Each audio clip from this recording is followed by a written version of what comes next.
Todavía cuesta entender el caso de esta chica Noelia en España, que ha decidido quitarse la vida, que ha decidido que le hagan la eutanasia. Muy difícil.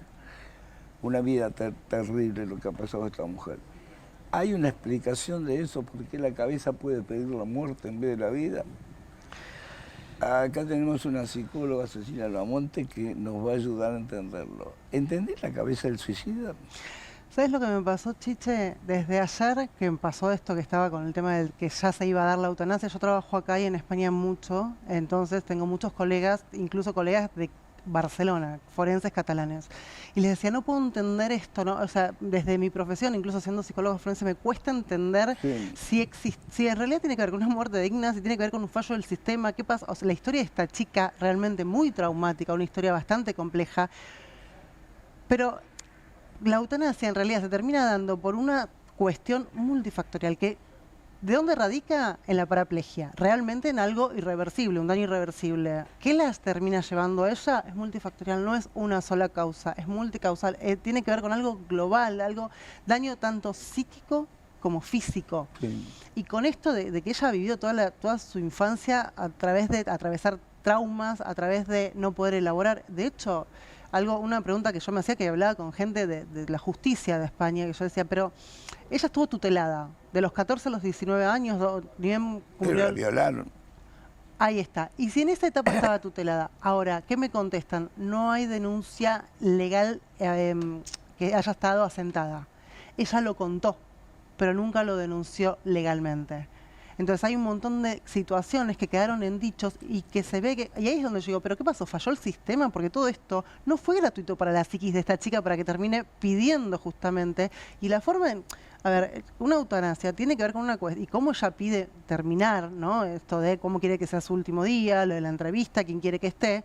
También es un... No quiero ser invisible en esto. O sea, que alguien vea, que vean mi sufrimiento, que el otro vea lo que a mí me pasó, que el otro vea en cómo termina esto. La mente del suicida, dicen, yo no soy psicólogo, pero tengo entendido que dicen que la mente del suicida es uno de los misterios más insondables de la mente humana, porque digo, tener que decidir quitarte la vida no es una pavada. Exactamente. ¿Y Me vos parece que, digo, debe tener mucho misterio, pero además que convenza a un Estado de que autorice eso. Eso es lo raro. que convenza a 32 profesionales? Fueron 32 profesionales, psiquiatras, neurólogos, fisioterapeutas, de todo tipo de especialistas. O sea, Sí. que de hecho, en su primer momento se decía que esta paraplegia ya iba a quedar irreversible. Y después tuvo algunas mejoras. Y había Siempre hay posibilidad de mejora. y había un poco de luz, de poder, incluso un poco más allá de lo que había logrado. Y sin embargo, ya estaba abatida completamente. Entonces, esa depresión, incluso ese trastorno de límite de la personalidad, esa obsesión, trastorno de lo obsesivo con ideas suicidas, era un combo tan complejo, psíquico, que mismo iba a hacer que ella, en vez de avanzar, se quede en el lugar y anclada en, no quiero comer. Vos sabés que yo sostengo que este tema que estamos hablando debería ser un tema prohibido en la tele, porque produce efecto imitativo. Vos vas a ver que ahora van a surgir muchos pedidos de eutanasia. Ay, Van a rechazarlo todo, no necesita eutanasia, toma un veneno o se pega un tiro, qué sé yo, o se tira por la ventana, puede pasar. Pero siempre el suicidio es un tema epidémico. algo que decían desde la política en Barcelona, justamente funciona este fallo. ¿Qué pasa? Hay un montón de pedidos, estadísticamente, está bien que son más los que después se retrotraen que los que llegan realmente a la eutanasia. Pero este ejemplo, ¿qué iba a pasar? ¿Cómo iba a ser un efecto multiplicador en los otros que lo están pidiendo? ¿Y cuál es la lectura? Y esto que a mí un poco me enojó el hecho de a veces cómo se transgiversa la información en los medios, ¿no? Porque se ha dicho de todo, o sea, se ha dicho, bueno, la eutanasia fue por depresión. No, no fue por depresión, o sea, fue un combo, fue muchas situaciones, pero pusieron el foco en lo físico, no en la depresión. Ahora, vuelvo a lo mismo.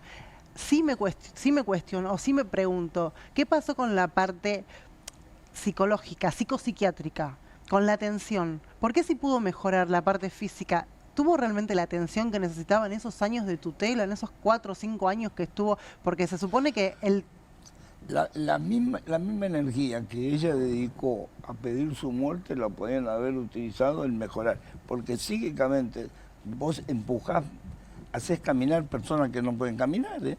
Exactamente, entonces ahí es donde digo, me parece que ahí faltó o hubo un pequeño fallo en que ese tratamiento psicopsiquiátrico, algo le faltó. ¿Por qué algo le faltó? Porque, vuelvo, si fueron 32 profesionales las que la fueron evaluando a lo largo de los 20 meses.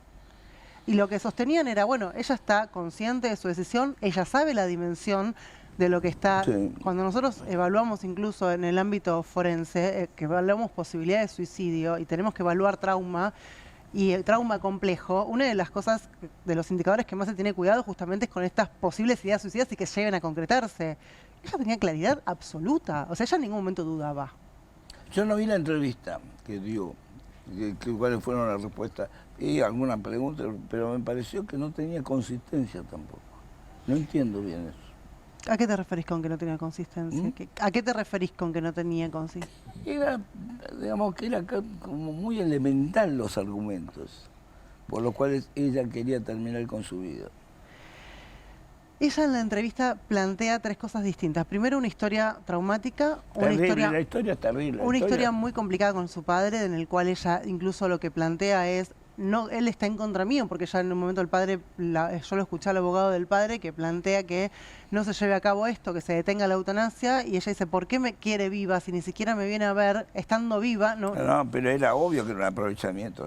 Entonces, ella tenía todo este tema, tenía su trastorno límite de la personalidad, Sí. que eso no es fácil de sobrellevar, porque lleva a que la persona pase un montón de situaciones que para nosotros la vida es de una manera y para una persona con trastorno límite justamente vive de un color oscuro. Como yo decía, para mí era todo, en un momento se pasó a ser todo oscuro, todo negro. Es una todo... cosa, pero de ahí a querer anular tu vida es otra cosa.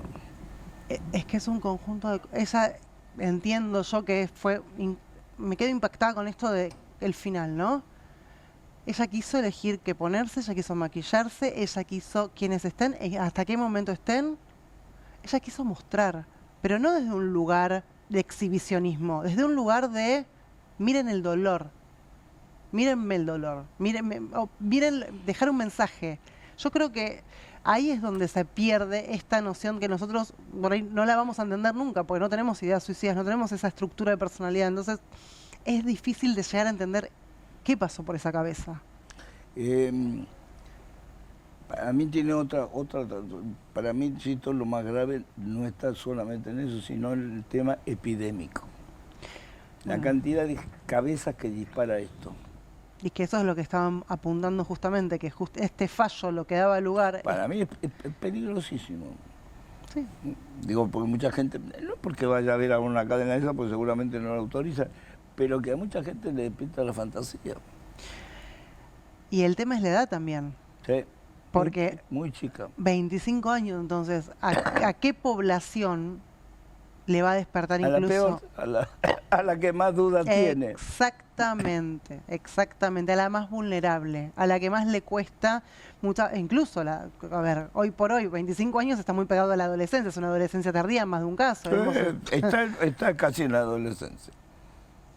Entonces, lo que estás planteando, tenés toda la razón, es muy peligroso. Para mí tendrían que haberlo, no digo, dilatado. Yo creo que ahí hubo una guerra muy fuerte entre abogados y se convirtió en una guerra más que en ver realmente que las consecuencias sociales, socioculturales y demás que iban a tener con esto. Ojalá el ejemplo de Noelia sirva para todo lo contrario. Esperemos que sí, ¿no? Y aparte que pensemos también en esto, ¿no? O sea, que poder ver los indicadores a tiempo. Hay síntomas que no aparecen cuando ella dijo, con la paraplegia me quiero morir y quiero pedir por mi eutanasia.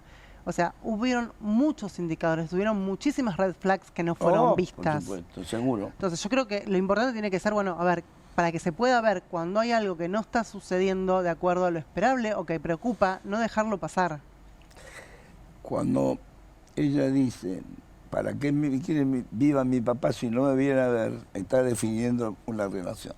Totalmente. Y ella agrega, tiene moto y auto. Y no me llama ni me manda mensaje. Soy yo quien le manda los mensajes a él.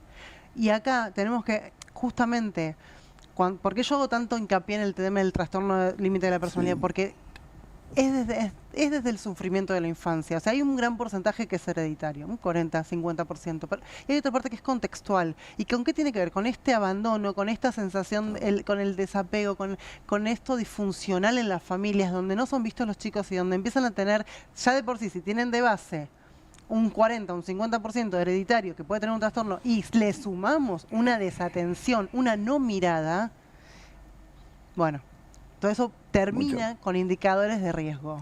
Cecilia, un placer tenerte acá. Es interesante que te preocupes por esos temas.